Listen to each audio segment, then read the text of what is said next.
In this lecture, we are going to talk about recent developments and trends in financial reporting. This is chapter of Unit 1 MCOM Final for syllabus 2020-21, paper 201, Advanced Accounting 2nd. I am Dr. Arun Kumar Jain, Associate Professor, MBR Government College, Balotra, and in this part 1 of lecture, we will be talking about some of the recent developments and trends in financial reporting.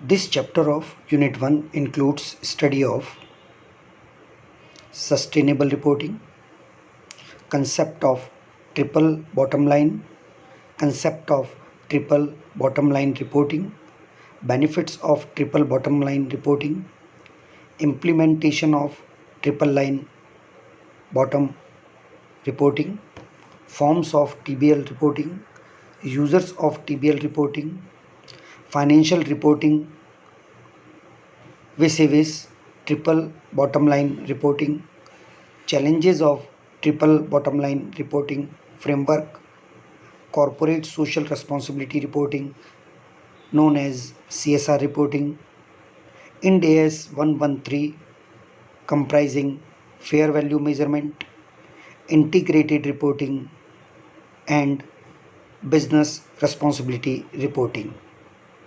We will be talking about all these points one by one in this lecture as well as other parts of the lecture soon going to be uploaded on the YouTube. Let us first start with sustainability reporting.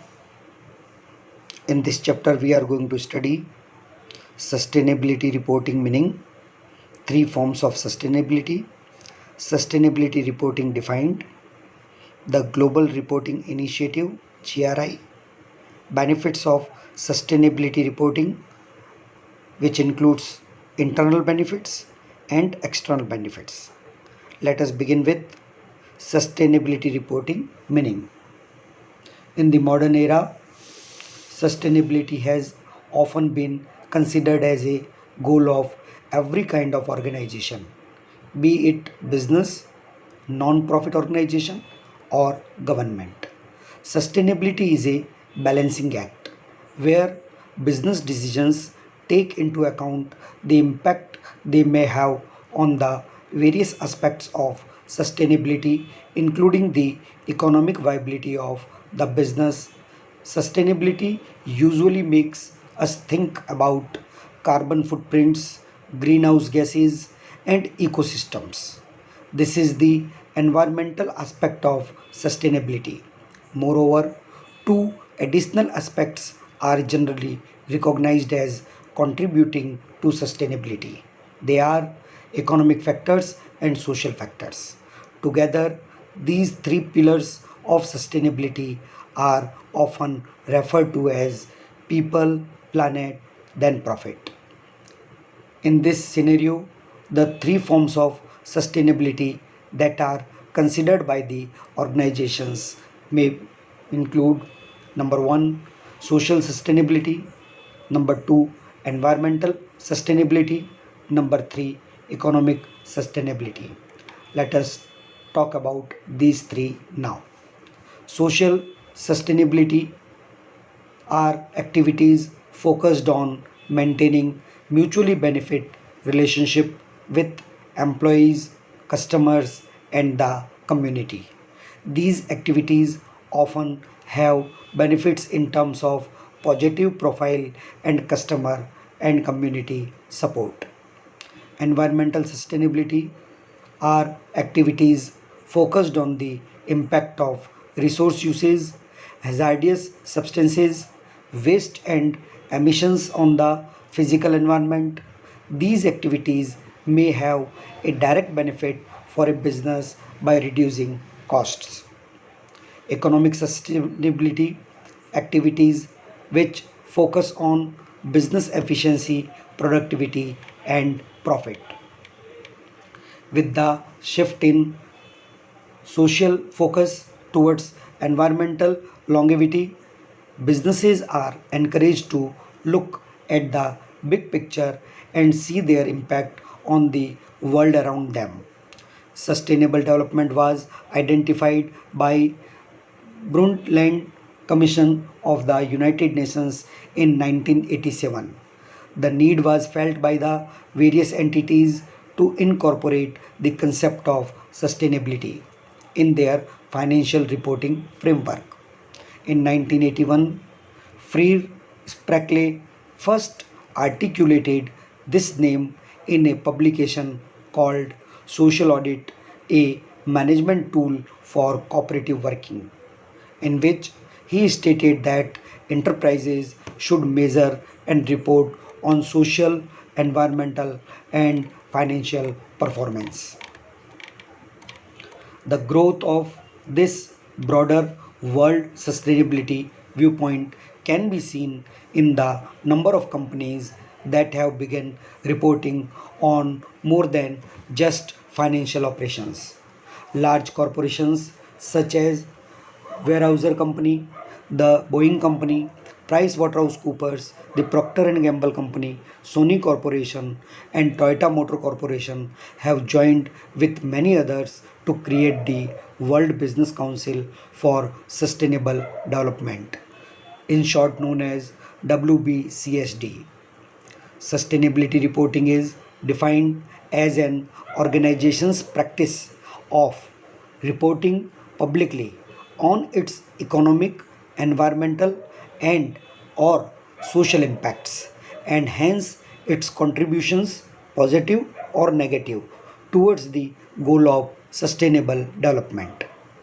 Through this process, an organization identifies its significant impact on the economy, the environment, and society and discloses them in accordance with a globally accepted standard known as GRI. Sustainable development is a development that meets the needs of the present without compromising the ability of future generations to meet their own needs.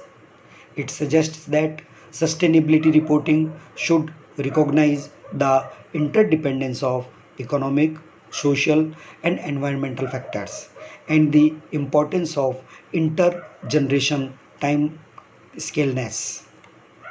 Corporate sustainability reporting helps companies in number 1 assess and manage their sustainability impacts. Number 2, report their contributions to sustainable development. Number 3, integrate sustainability into their business strategies. Number 4, identify and manage sustainability risks. Number 5, improve governance. And number 6, enhance reputation. The Global Reporting Initiative GRI. The Global Reporting Initiative is considered the best known framework for voluntary reporting of environmental and social performance by business and other organizations worldwide. Guidance and standards of global reporting initiatives are the most widely used framework of sustainability reporting. As per GRI, materiality is a key principle for reporting. Materiality is achieved when a report covers topics which can reasonably be considered important for reflecting the organization's economic, environmental, and social impact or influencing the decisions of stakeholders. Benefits of sustainable reporting. Internal benefits, let us talk about internal benefits first. For companies and organizations include increased understanding of risks and opportunities, enhanced link between financial and non-financial performance, more focus on long-term management strategy and policy and business plans, streamlining processes, reducing costs, and improving efficiency, benchmarking, and assessing sustainability performance with respect to laws, norms, codes, performance standards, and voluntary initiatives. External benefits of sustainability reporting can include mitigating or reversing negative environmental, social, and governance impacts, improving reputation and brand loyalty, enhanced perception on organizations' value. Sustainability reporting does not have the potential to deliver financial returns and related competitiveness benefits. It contributes to positive results in both financial and non financial areas, including reputation and brand, human resources and risk management, good governance, business climate, supply chain, social and environmental matters. So, in this lecture, we could understand what the sustainability reporting is and how it is beneficial to company as well as the society. In coming lecture, we will be talking about remaining points of this unit. Thank you.